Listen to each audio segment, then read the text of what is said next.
الحمد لله والصلاة والسلام على رسول الله وعن عبد الله بن عمرو بن العاص رضي الله تعالى عنهما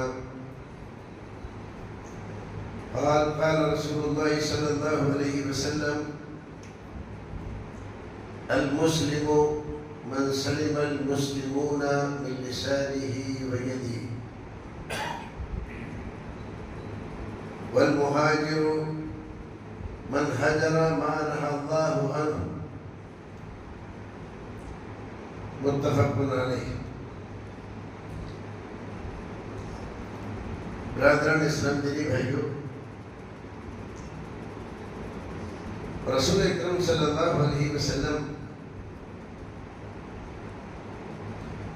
افصح العرب کہلاتے ہیں۔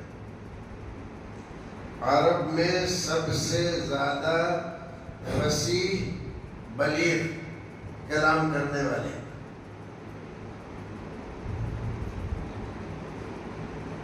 ایک حدیث میں رسول اکرم صلی اللہ علیہ وسلم نے فرمایا اوتیت جوامع الکلم، میرے رب نے مجھے دیگر انبیاء کرام پر جن چیزوں سے فضیلت بخشی ہے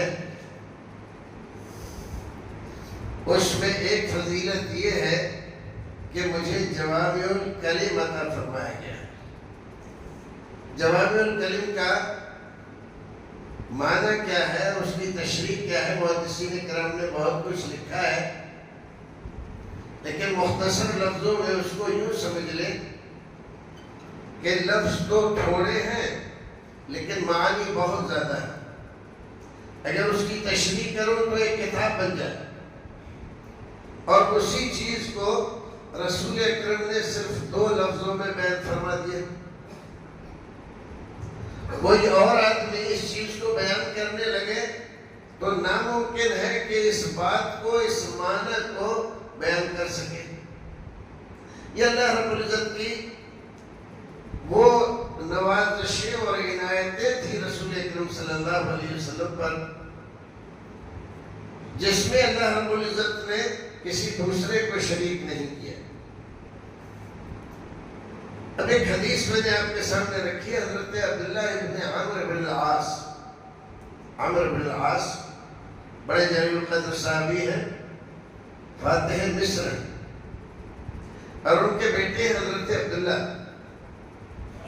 جو رسول اکرم صلی اللہ علیہ وسلم کے زمانے میں احادیث لکھا کرتے تھے۔ جب کچھ لوگوں کو پتہ چلا کہ یہ اللہ کے رسول کی احادیث لکھتے ہیں تو لوگوں نے اعتراض کرنا شروع کیا کہ یہ کیا کرتے ہیں، اللہ کے رسول جو کچھ ارشاد فرماتے ہیں وہ لکھ لیتے ہیں۔ کہا کہ اس میں کیا ہوا؟ کہا کہ کیا ہوا؟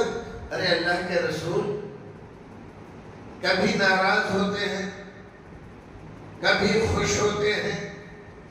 خوش ہوتے ہیں تو خوشی میں بھی آدمی وہ کہہ دیتا ہے جو عام حالات میں نہیں کہتا، اور ناراض ہوتا ہے تو ناراضگی میں بھی انسان کبھی کبھی وہ کہہ دیتا ہے، اپنی زبان سے ادا کر دیتا ہے جو عام حالات میں، نارمل حالات میں ادا نہیں کرتا ہے۔ تو تم ہر چیز لکھ لیتے ہو۔ جب اس طرح کی بات انہوں نے سنی تو ان کے دل میں بھی بڑی خلش پیدا ہوئی۔ انہوں نے رسول اکرم صلی اللہ علیہ وسلم سے اس کا ذکر کیا، اللہ کے رسول میں آپ کے فرامین ارشادات لکھا کرتا ہوں، لیکن لوگ میرے اوپر اعتراض کر رہے ہیں، کیا کروں؟ کس بات پر اعتراض کر رہے ہیں؟ کہا اس بات پر اعتراض کر رہے ہیں کہ آپ کبھی خوشی کی حالت میں ہوتے ہیں، کبھی رنج کی حالت میں ہوتے ہیں، کبھی غصے کی حالت میں ہوتے ہیں۔ آپ نے فرمایا عبداللہ لکھو، میں کسی بھی حالت میں رہوں، حالت غصے کی ہو، رنج اور خوشی کی ہو، لیکن میری اس زبان سے وہی نکلتا ہے جو اللہ چاہتا ہے۔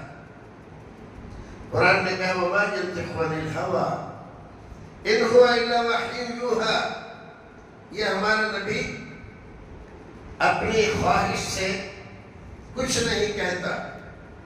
جب زبان کھولتا ہے تو وہی کہتا ہے جو وہی ہوتی ہے اللہ رب العزت کی طرف سے.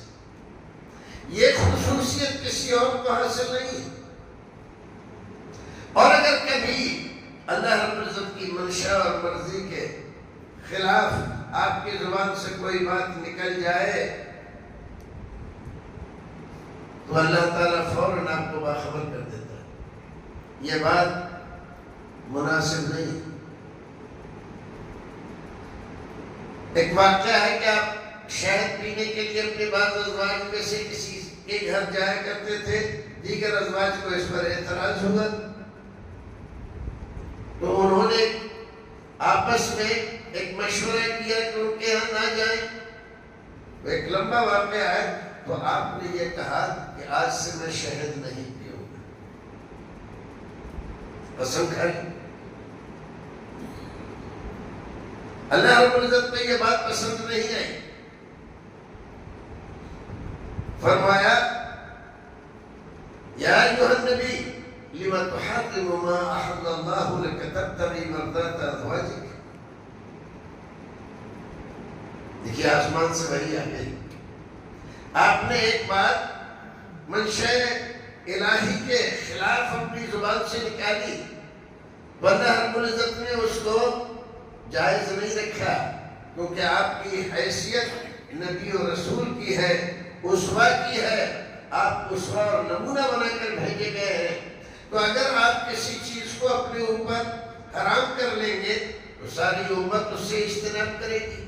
اور شہد جیسی چیز, شہد تو شفا ہے اور شہد کے اندر بہت سی ایسی خصوصیات پائی جاتی ہیں جو دوسری اور غذاؤں میں نہیں پائی جاتی.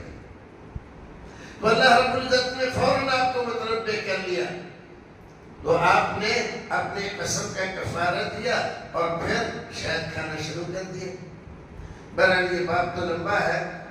حدیث میں نے آپ کو سنائی تھی. حضرت عبداللہ ابن عمرو بن العاص رضی اللہ تعالیٰ عنہ بیان فرماتے ہیں اللہ کے رسول نے ارشاد فرمایا المسلم من سلم المسلمون من لسانه و یدہ. کہنے کو تو ہر ایک وہ انسان مسلمان ہے جس نے کلمہ پڑھا ہے. کلمہ پڑھ کے آدمی مسلمان ہو جاتا ہے, مسلمانوں میں شامل ہو جاتا ہے. لیکن آپ فرماتے ہیں حقیقت میں حقیقی مسلم, حقیقی مومن وہ ہے من سلم المسلمون من لسانه و یدہ, جس کی زبان سے اور جس کے ہاتھ سے مسلمان محفوظ رہے. زبان سے کسی کا دل نہ دکھاتا ہو اور ہاتھ سے کسی پر ظلم و زیادتی نہ کرتا ہو. یہ مطلب نہیں ہے کہ ہاتھ سے تو کچھ نہ کہے لیکن لوگوں کو لاتوں سے مارے. جب ہاتھ سے جائز نہیں ہے تو لات سے کیسے جائز ہو جائے گی. ابھی دلی میں آپ نے جو واقعہ ہوا اس کو دیکھا ہوگا سوشل میڈیا پہ کہ ایک پولیس والا نماز پڑھنے والوں کو پیر سے مار رہا ہے. جب اس پر بہت زیادہ ہلا گلا ہوا تو غیر مسلموں کی طرف سے ایک ویڈیو وائرل کیا گیا. ایک صاحب نے مجھے بھیجا ہے, بہاسو علی گڑھ کے پاس ایک شہر ہے, وہاں سے. کہا مولانا یہ کیا ہے؟ اس میں دیکھا کہ ایک نماز قائم ہے, امام صاحب آگے ہیں, دو صف لگی ہوئی ہے, صف کے ایک سائیڈ میں کچھ بچے لگے ہوئے ہیں. تو ایک آدمی آتا ہے وضو کر کے اور وہ بچے سجدے میں ہیں تو وہ ان کو پیر مار کر اس کو سب سے ہٹاتا ہے اور ہٹا کر جب وہ ادھر ہو سجدے کی حالت میں پیر مار کے ان کو ہٹا کے جگہ بناتا ہے اور پھر وہاں پر جا کے نماز میں شامل ہوتا ہے. جب ہم ہی ایسی حرکتیں کریں گے براؤتوں کا تو غیر مسلمین کو ہم کیسے کہیں گے کہ یہ غلط ہے؟ لوگوں کو بالکل شرم نہیں آتی اور دین اسلام اور اس کے اخلاقیات سے بالکل نابلد ہیں. نماز پڑھنے کا شوق ہوا ہے, رمضان کے مہینے میں تو آ کر روزانہ ایک نیا فتویٰ جھاڑتے رہتے ہیں۔ بعض لوگوں کی عادت ہے، بعض نئے نئے نمازی جو رمضان کی وجہ سے نمازی بنتے ہیں، ان کے فتووں سے نہ امام محفوظ ہوتا ہے، نہ مؤذن، اور نہ 5 وقتہ نمازی، ہر ایک پر فتویٰ جھاڑتے رہتے ہیں، اور رمضان جیسے ہی رخصت ہوا ایسے غائب ہوتے جیسے گدھے کے سر سے سی ڈھونڈے سے نہیں ملتے۔ تو بھائی یہ مت کرو، اخلاقیات سب سے بڑی چیز ہے اسلام میں، اور رسول اکرم فرماتے ہیں جس کا اخلاق نہیں اس کا کچھ بھی نہیں۔ بد اخلاق کو سچا مسلمان نہیں مانا گیا۔ تو یہاں دیکھیے کہ مسلم وہ ہے جس کے ہاتھ سے کسی بھی مسلمان کو تکلیف نہ پہنچے، جس کی زبان سے کسی انسان کو تکلیف نہ پہنچے، صبح سے شام تک غیبتیں، چغلیاں، بدگمانیاں، الزام تراشیاں، بہتان بازیاں کرتا رہے آدمی، سمجھ رہا ہے میں تو پکا مسلمان ہوں اور میں تو روزہ رکھے ہوئے ہوں۔ کیا روزہ رکھے ہوئے ہیں؟ لوگوں کی عصمتیں تار تار کر رہا ہے، الزام تراشیوں اور بہتان بازیوں سے لوگوں کے دل دکھا رہا ہے، اور سمجھ رہا ہے میں تو مسلمان ہوں۔ کہتے مسلمان ہے تو جب مسلمان تیری ایذا رسانی سے محفوظ نہیں ہے تو دیگر اہل ادیان کیا محفوظ رہیں گے؟ تو پہلے تو مسلمان محفوظ ہو جائے تیری مضرت رسانیوں سے، تب کسی دوسرے کے بارے میں ہم سوچیں گے۔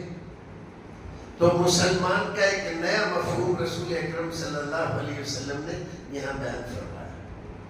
دوسری بات فرمائی والمہاجر، مہاجر کی بڑی شان ہے۔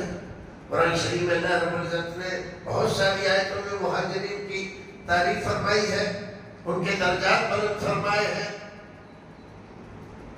اب کوئی آدمی سوچے کہ بھی میں بھی ہجرت کرتا اور مجھے بھی یہ درجہ اور مرتبہ مل جاتا، لیکن اب وہ تو زمانہ گزر گیا ہجرت کا۔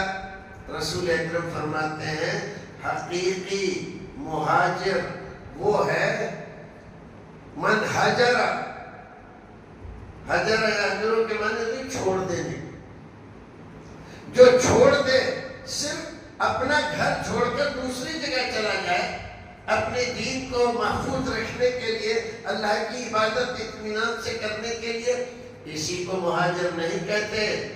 مہاجر حقیقی یہ ہے من حجر ما نہی اللہ عنہ، اللہ رب العزت نے جن جن چیزوں سے روکا ہے، منع کیا ہے، ان کو وہ چھوڑ دے۔